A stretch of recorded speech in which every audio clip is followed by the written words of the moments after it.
So welcome to today's debate. It's the industry debate on which machine-to-machine software platform will become the industry standard.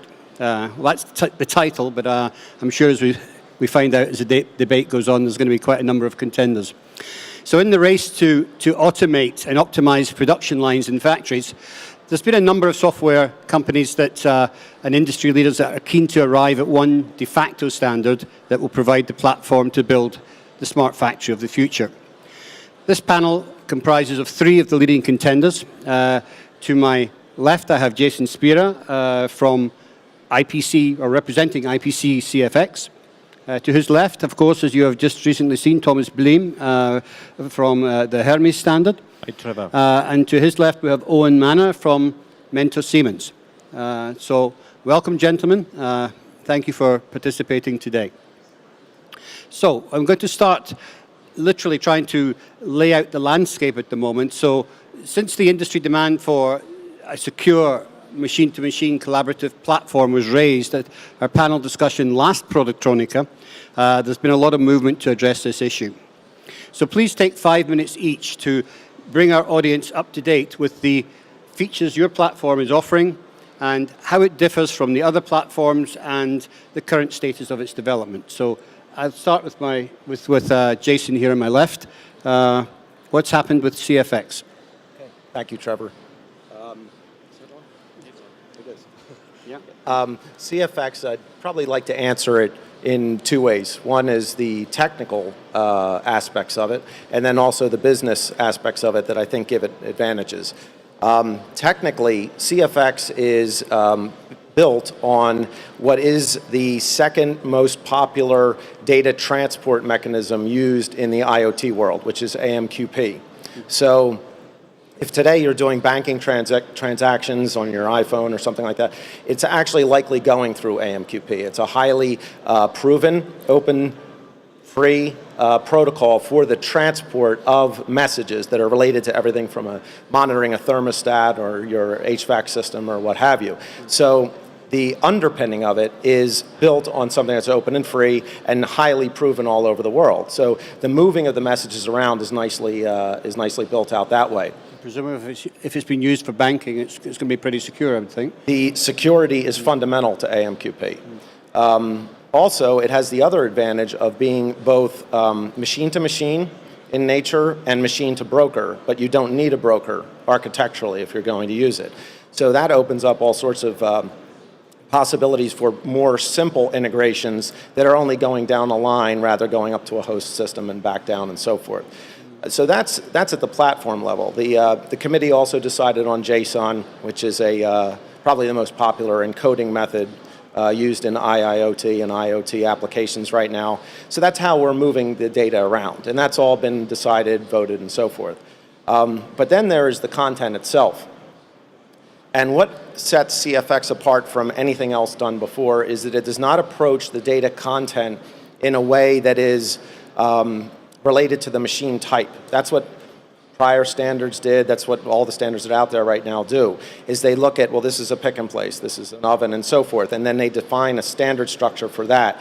CFX approaches it completely differently. The data sets are by capability, and we call them blocks.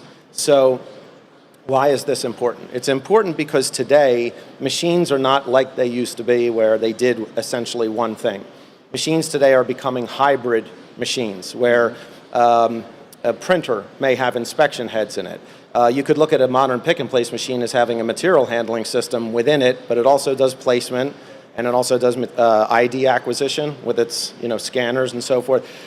So with the complexity of modern machines, you can't really expect a committee to ever document all those different permutations. But if you take the data structure down to its most basic capability parts, you can build the definition without going back to a committee for any machine. And that's what really is the beauty of the content. The other aspect I mentioned is the business part of it. It was how it came about via the IPC. Rather than being one force driving it, it's been, there's now over 80 members, and there's been contribution from competitive entities. So it's evolving through not only the machine vendors, software vendors, and also a lot of major customers are contributing to it.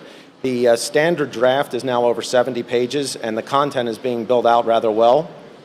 And then the final thing I'd like to note is, what's the barrier to adoption on most of these situations? It's frankly, how expensive and how difficult is it to implement for the software engineers at a customer, software company, vendor, and so forth. I think we'd all agree on that.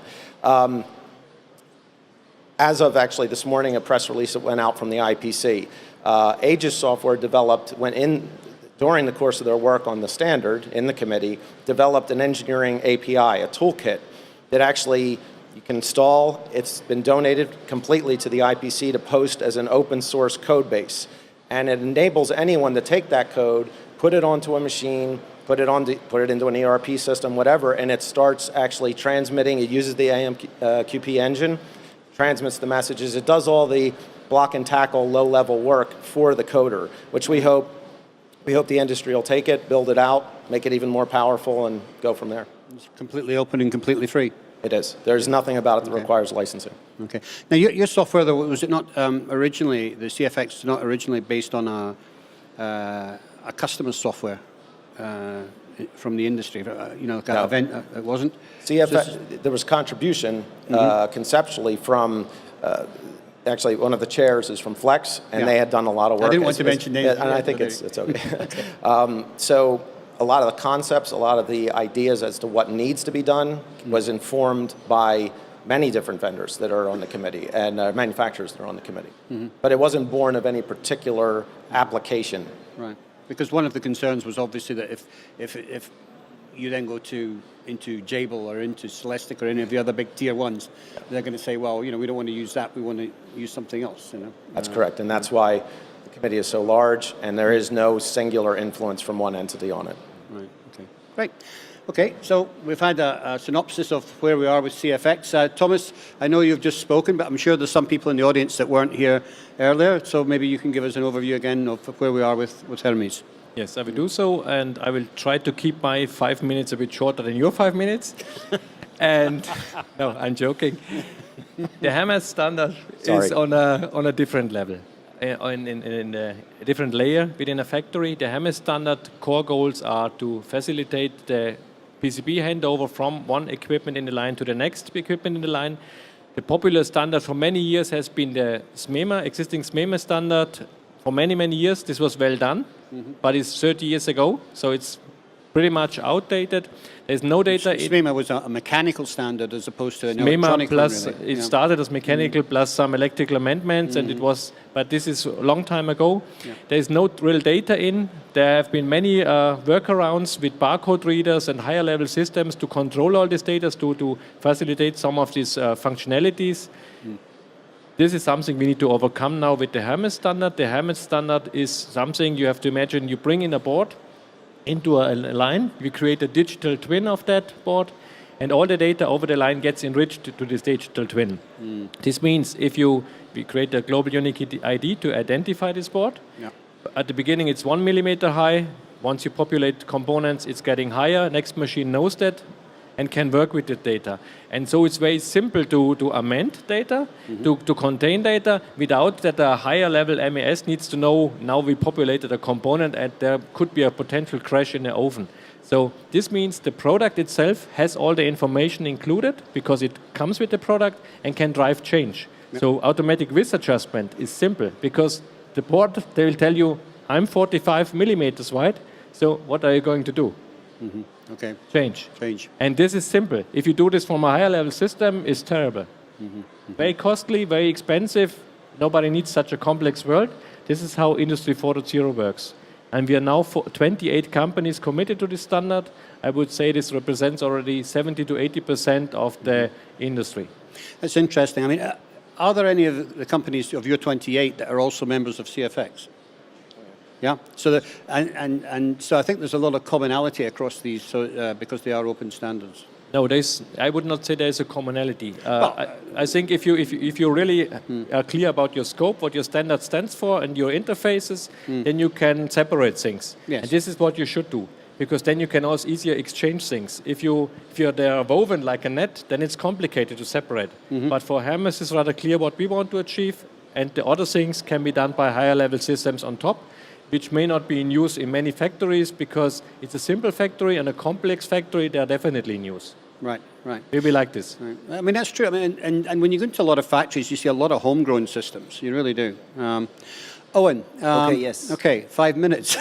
Yeah, so I'll try to stick to the kidding. 5 minutes. We're So, kidding. So where are we yes. with the OML? With the OML. So yeah, so I think one of the advantages of OML is that OML is out there. It's being used. It's being deployed. So we have, factories using it, people collaborating with it, people using it. We have success stories both on the side of customers using the API and using the OML standard to collect data. And we're also working with machine vendors actively in generating OML events that they're doing, kind of taking, and doing what we call native OML, not doing any translation, but really generating OML. Right. We released also an SDK, so similar to JSON here, in order to enable the market and to enable people to actually create these OML events, we released an SDK. We have a Java one, as well as a .NET SDK, which was released completely free of charge. Again, no licensing, nothing like that. It's free, it's open. They requested from us and we provided to them in kind of an open source BSD kind of, use as is, without any warranty or any liability, but no licensing of any kind. And this really allows machine vendors to quickly generate native OML events. So this way they can create an OML generator, create OML events directly from their machine, and then allow the customers already using OML in other parts of the factories to gain that data and leverage that data. So that's, one advantage that we've done and one thing that we've done to really kind of push this through and make it easier. Okay. I mean, I think it's fair to say that you're further along than most people on this path. So I think it's fair to ask, I mean, do you have any data that you can produce that shows an improvement in first pass yield and reliability data that people, manufacturers have been able to gain from using OML? Yeah, I don't think we can do that yet, honestly. I think what we can show is that we can show that it's much easier now to connect your homegrown, own MES system and get live data, real-time, accurate data from the machines. So if it used to take, let's say, something like 18 months to do such a deployment, and you would have to do a lot of development and use a lot of different interfaces from all of the different machine vendors that we have here, now you really have to focus on one interface, you create this driver, you get the OML events, and you have the data. So we've enabled, and I think we've made it easier for our customers and for anybody out there to get data from machines. Okay. If I can add the other two things that we've done and maybe our advancements, and take a minute on that, is we've also released something called OPM, Open Product Model. And the advantage there is it's kind of a mirror of the OML in the sense that this is the generic product data.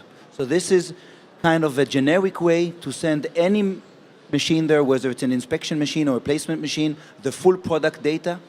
So this is more than just a design file. This includes additional information about the component, rotation, supply chain information.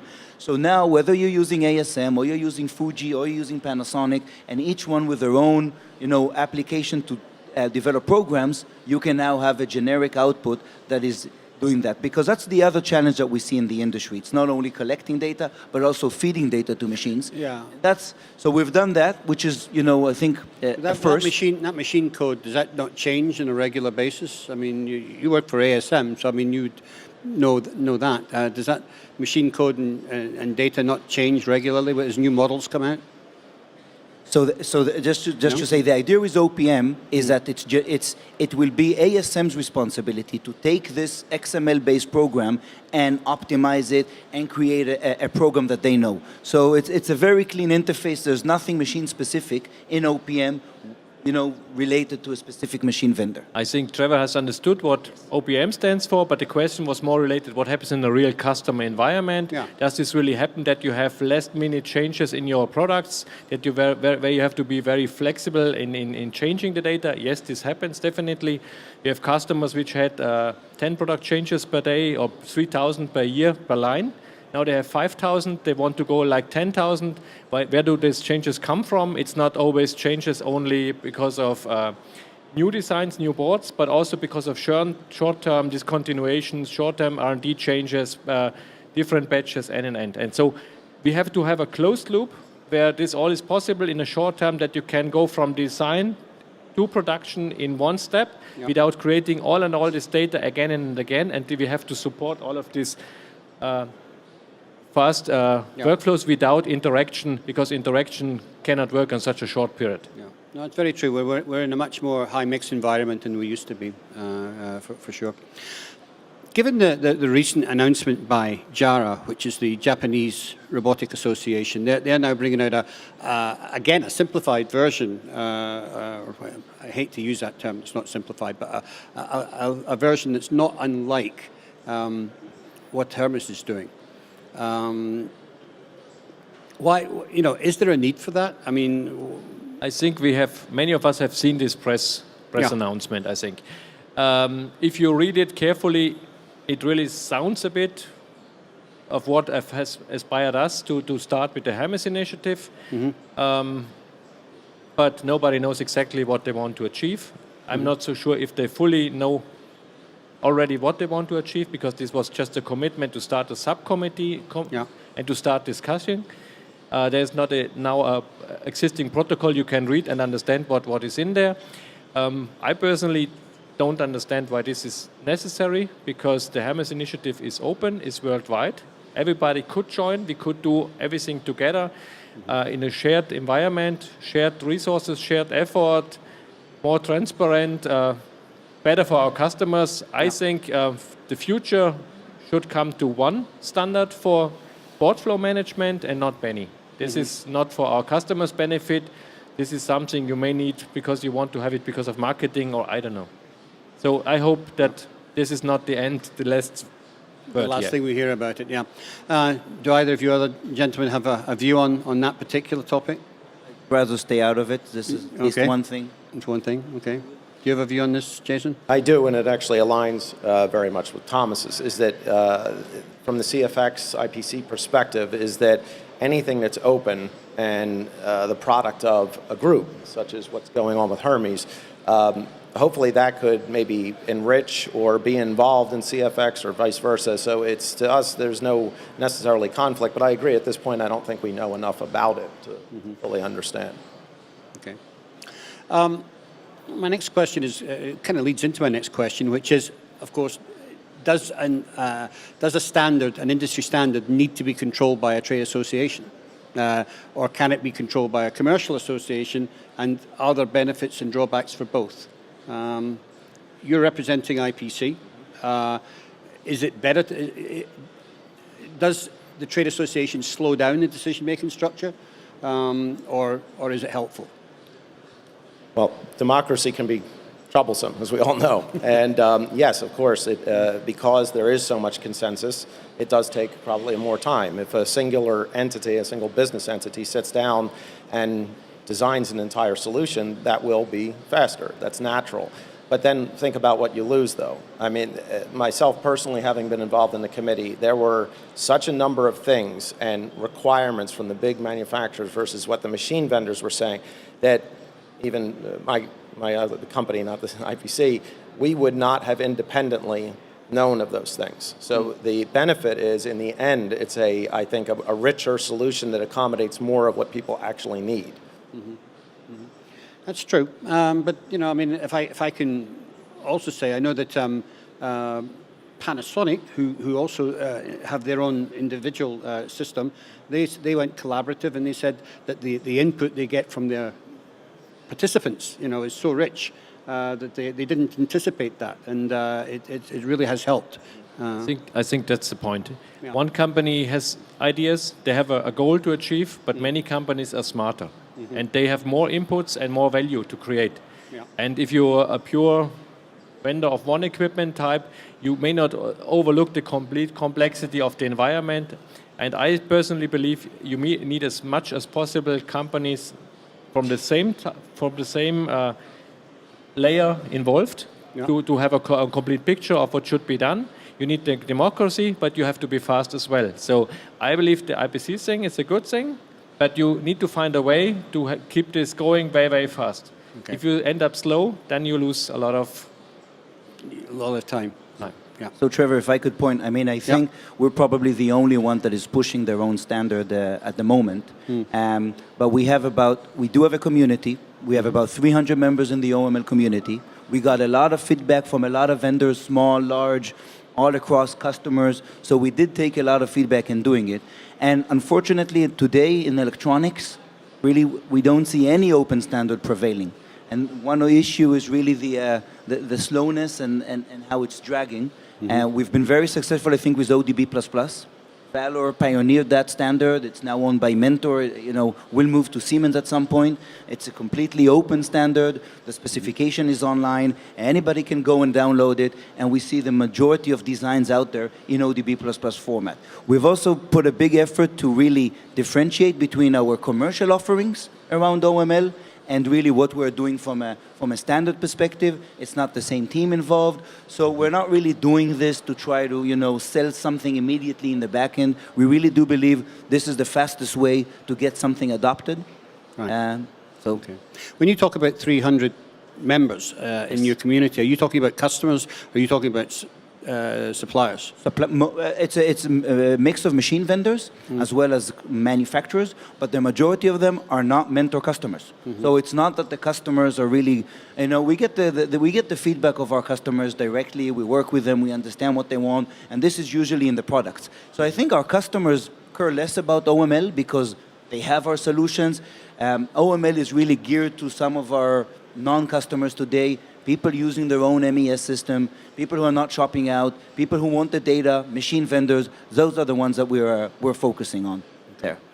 Great. Okay, so moving forward, going and circling back to a question I had earlier, what improvements can we expect to see from systems in the future in terms of yield improvement? What can we expect?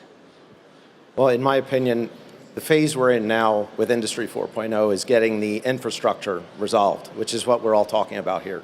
Everyone naturally wants to jump to the solution and the benefits, but we have to get the infrastructure under control, which is the data communication, the automation layer, everything we've talked about. Once that is done, which is in that horizon you mentioned time-wise, then I think the interesting things begin, is what are the intelligence layers going to start looking like at the line level from the machine vendors? What are they going to be doing? What is the host system going to be doing?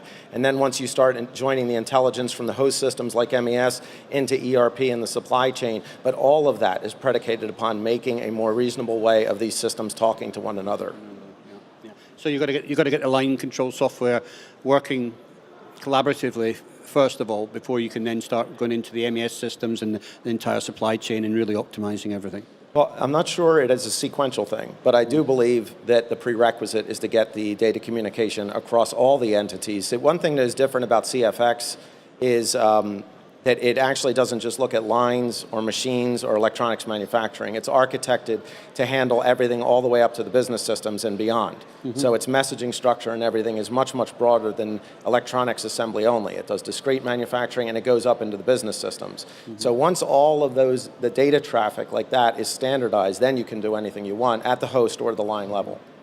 Yeah, it's interesting because I mean, when I look at the smart factory optimization, there are two different areas, distinct areas where you're going to make significant benefits in the future. One is yield improvement on the line, and the other one is, of course, the supply chain, getting materials to the line. I mean, if you go into factories today, up to 50% of the machines are sitting idle.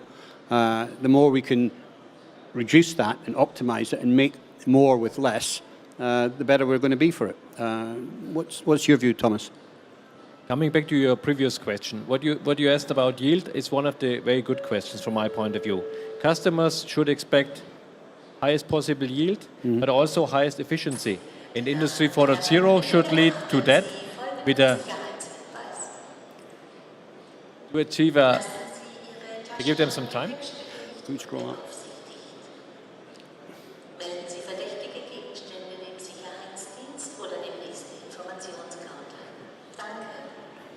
To achieve yield and efficiency.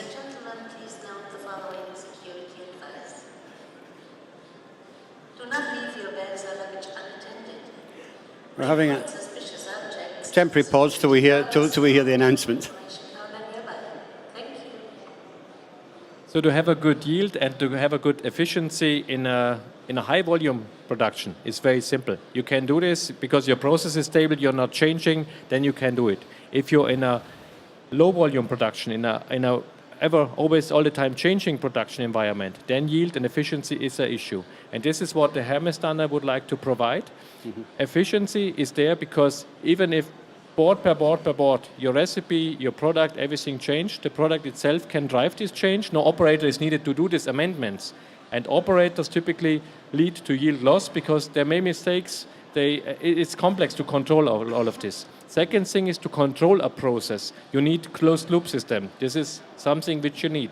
Today you can have closed loop systems, but you need many barcode readers along the line because nobody can track a board along the line. So how can you whisper data from an AOI to a SPI or something like this? Many barcode readers, complete awareness of everything. Yeah. Costly.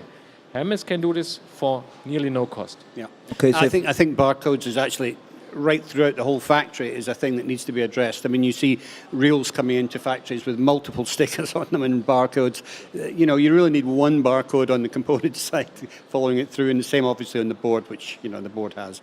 Yeah, so if I can just touch on that, I think we're doing two things mainly, and I think this is really now that we're part of Siemens, we can try and put a broader perspective on this. And one thing that we're doing is immediately when we joined Siemens, we took our OML and we tried to send it to their MindSphere application layer, which is this whole cloud solution that they're covering. And it was very easy for us to immediately show that you can get the OML events inside the cloud. And now you can take the SDK over there and you create a dashboard. And now that you have it in the cloud, it allows much more capabilities. It's much easier to share. It's easier to view it from inside. So it immediately stops from being an on-site, on-premise solution, but becomes a cloud. That's one thing where I think we're going to see a lot of systems go. And the other thing is everything around automation. So now that we have some capabilities with them around robotics, we're seeing much more work done around robotics and the ability to try to use OML to enable these robots to do more around the material handling, the material replenishment and all of that. And that will probably reduce errors because, we all humans, we make mistakes. Okay. Once you can get a robot to kit, you'll probably see, an increase in quality. So those are two things that I see immediate ways where we can, get that. Improve, yeah. Okay, I'm coming almost to my last question. So after that, I'm going to ask if there's any members of the audience with questions that they want to ask our panel. So if you've got any questions, start thinking about them now. And in the meantime, I'll start with you again, Jason, and just say, where do you think the technology is going to be 1 to 3 years from now? I think that what we're going to see is this less exciting part of data messaging and all of that having been solved. I think the machines are going to be generating native messages in a standard format, and all these adapters and third parties and all of that will hopefully disappear from the equation on the new machines. But then the systems like the protocols like Hermes will be solving the problems that Thomas addressed. But what will then become exciting is what we do with the data. All the benefits that come from higher level automation, better analytics, information going up and down the chain, into the machines so they can make decisions. All of that will, I think in 2 years, that's when it's going to be exciting. Right now, this is a little esoteric, I think, for everybody who doesn't obsess about data messaging the way some of us do. So that'll be a nice one. Okay. Well, AI, of course, but AI is a scary subject in its own, which we'll not start touching on now. But Thomas, where do you think we're going to be 1 to 3 years' time? I pretty much believe that Jason is right from a complexity standpoint. At some point, the layer which Hermes is supporting right now will be rather stable. Mm-hmm.